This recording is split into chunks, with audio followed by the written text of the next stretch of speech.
There were moments when men's cruelty could not be explained. It had to be seen.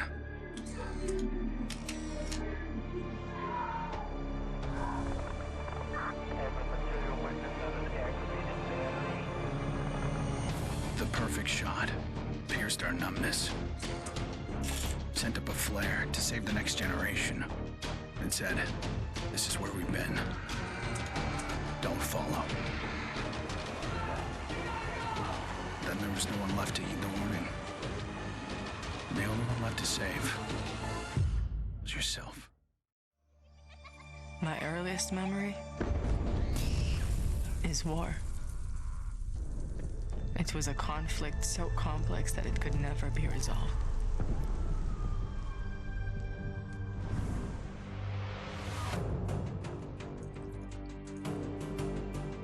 But this war isn't complicated.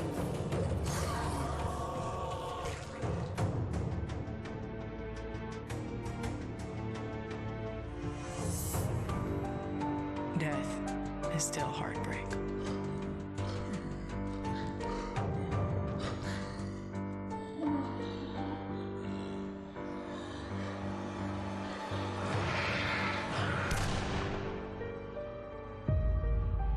But a kill is a kill.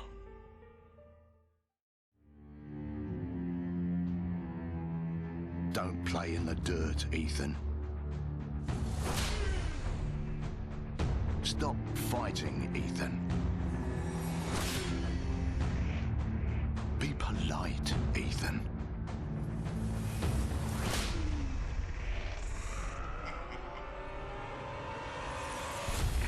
We can suppress the animal instincts all we want, bury them under layers of polish. But they exist for a reason.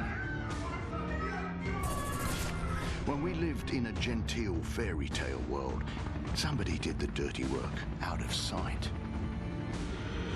But when the fairy tale turned nightmare,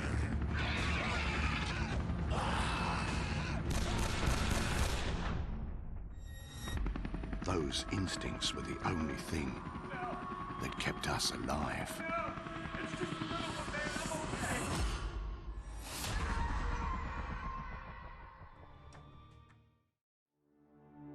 Where there is life, there is light. The glow of hope. At times, it burns brightly,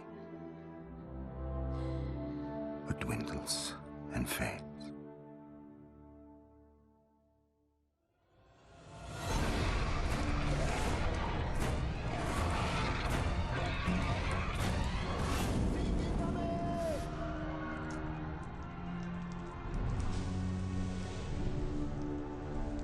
Once it is lit, we must never let it die.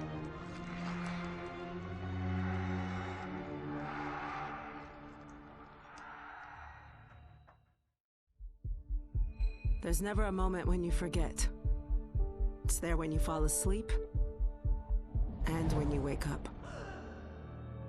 You keep going over the things you should have done. I should have stayed home that day. I should have held on.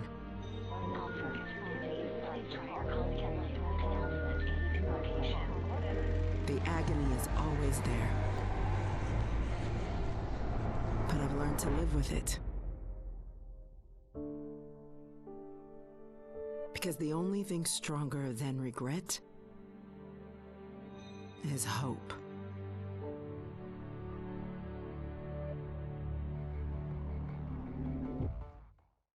To all my classmates who alienated me because I was different. To anyone who never gave me a chance. To the people who ignored me while I hid behind zeros and ones.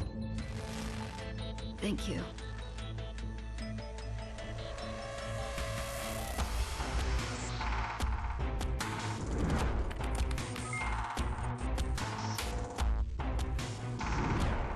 Without you, I would never have made it this far.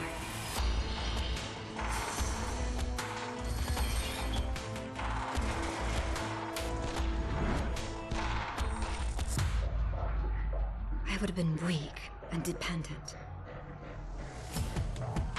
I would have ended up just like you.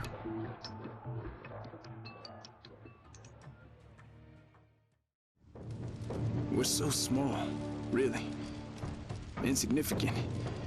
In the grand scheme, one life means so little. You dedicate yourself to a principle. But in the end,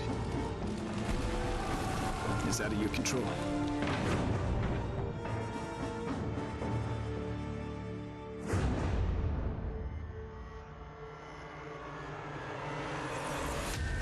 In this world, principles get you killed. You lend a hand, it gets torn off. You hesitate, you die. So you want to save someone? Save yourself.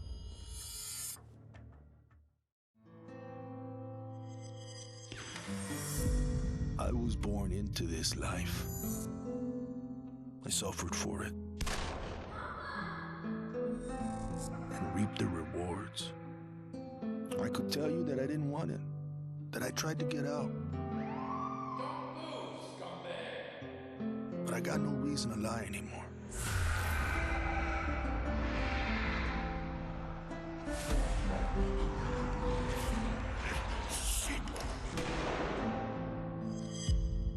That life is the only reason I'm still here.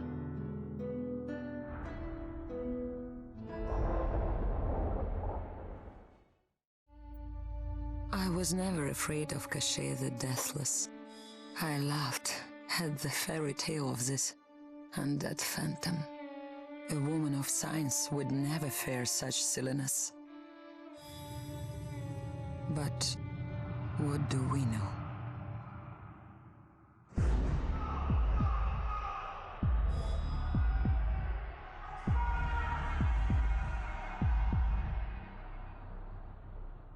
Science cannot explain what I've seen.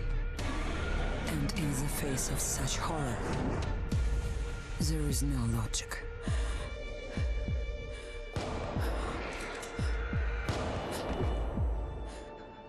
Only faith.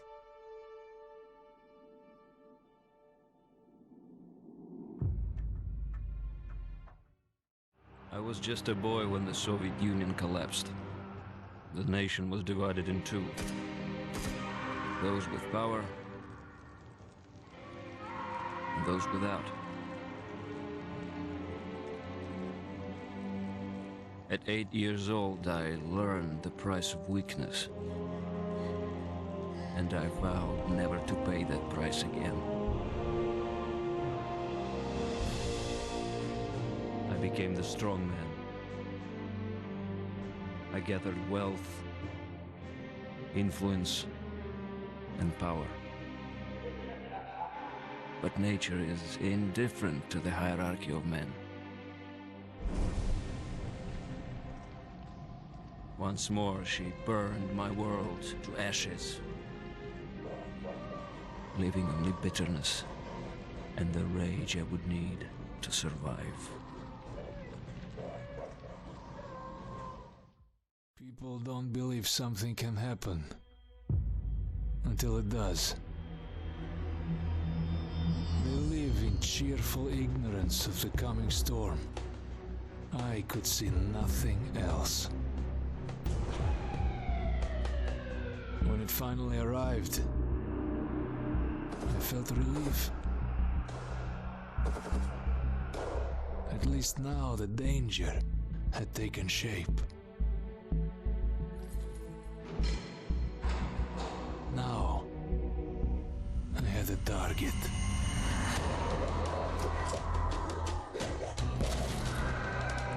And I didn't have to fight alone.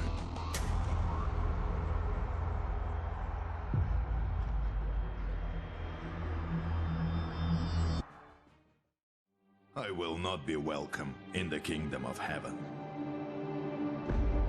That fate was never in the cards for a man like me.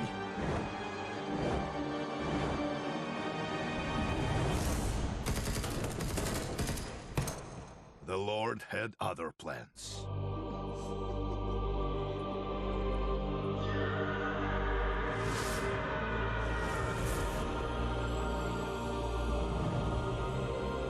I have made my peace with God.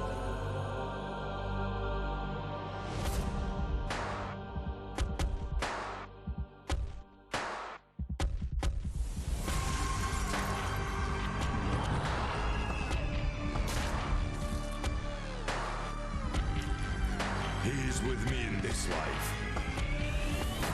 And that is enough.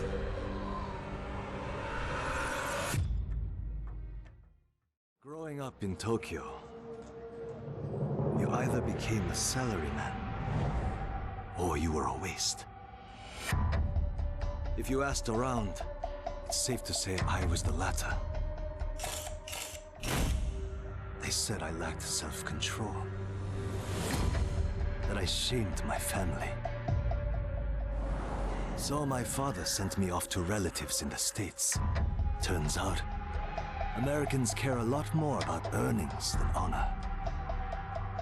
Which worked out fine. Until the Zeke showed up.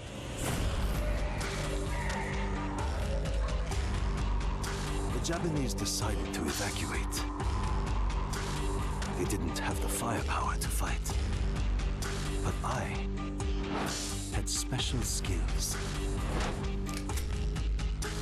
So when everyone else was leaving, I went home.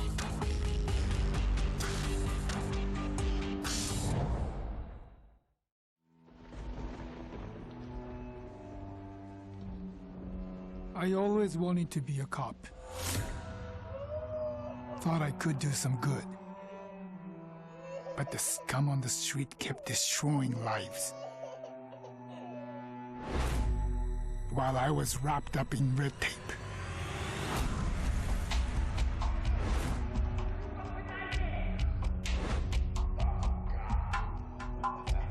Shackled by senseless laws. The virus stripped all that away, left us to fend for ourselves. And finally, the chains were off.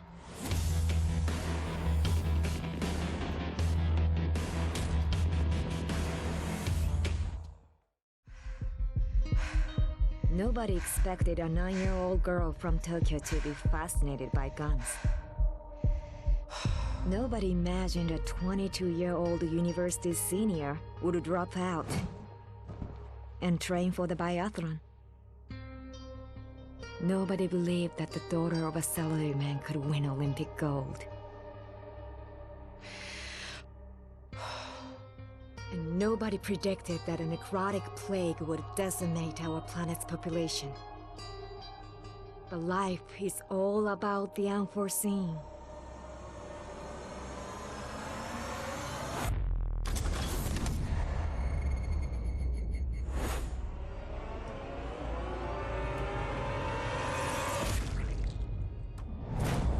And nobody saw me coming either.